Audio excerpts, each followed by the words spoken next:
Chapter 1.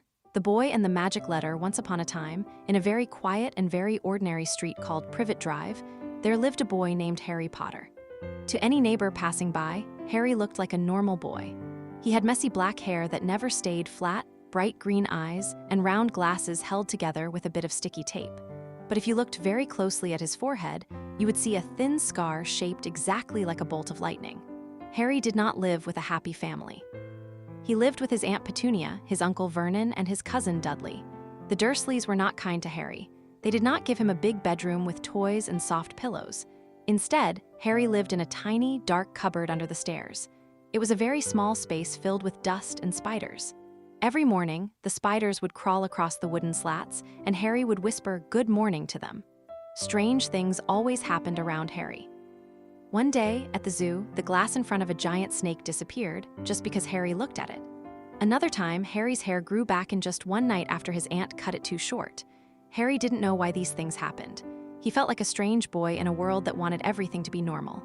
The owls and the yellow envelopes. One sunny Tuesday, the mystery began. Uncle Vernon was sitting at the table, grumbling about the news. Suddenly, a large, brown owl flew past the window. Then another one, then 10 more. Strange birds, Uncle Vernon barked, but things got even stranger when the mail arrived. In the middle of the bills and postcards, there was a heavy envelope made of thick yellow paper. The ink was a bright emerald green. It was addressed to Mr. H. Potter, the cupboard under the stairs, 4 Privet Drive. Harry's heart went thump-thump. No one had ever sent him a letter before. But before he could open it, Uncle Vernon snatched it away. His face turned a scary purple color. "This is not for you," he shouted. He ripped the letter into tiny pieces. The next morning, 3 more letters arrived. Then, on Friday, 12 letters were pushed under the door. On Saturday, 24 letters arrived hidden inside a carton of eggs. Uncle Vernon was turning crazy. He nailed the mail slot shut. He boarded up the windows, but the magic would not stop. On Sunday morning, Uncle Vernon sat by the fireplace, laughing. "No mail on Sundays," he said happily. Suddenly, a loud rumble came from the chimney. Thousands of yellow envelopes began to shoot out of the fireplace like popcorn.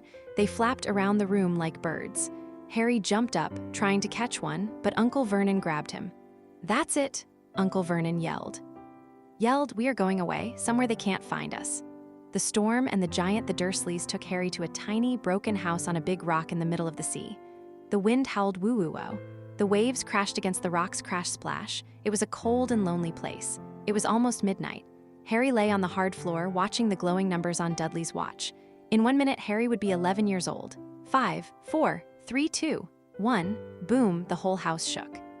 Someone was hitting the door. Boom, the door fell off its hinges with a loud thud. A giant of a man stepped into the room. He was so tall that his head touched the ceiling. He had wild, bushy hair and a long beard that hid most of his face. His eyes twinkled like black stars. "Couldn't make us a cup of tea, could you?" the giant asked. He looked at Harry and gave a warm smile. "And here's Harry. Last time I saw you, you were just a baby." He reached into one of the many pockets of his giant coat and pulled out a squashed box. Inside was a chocolate cake with green icing that said, "Happy birthday, Harry." "Thank you," Harry whispered. "But who are you?" The giant sat on the sofa, which groaned under his weight. "My name is Hagrid. I am the keeper of keys at Hogwarts." He looked at Harry with surprise. "Harry, don't you know? Haven't your aunt and uncle told you anything?" "Told me what?" Harry asked. Hagrid looked at the Dursleys and grunted. Then he turned to Harry. "Harry, you are a wizard, and a very famous one, too." The truth about magic. Harry's jaw dropped. "A wizard? Me? But I'm just Harry." "Have you ever made things happen when you were angry or sad?" Hagrid asked. Harry thought about the snake and his hair. He nodded. "That's magic, Harry. You've always had it." Hagrid handed Harry a fresh letter.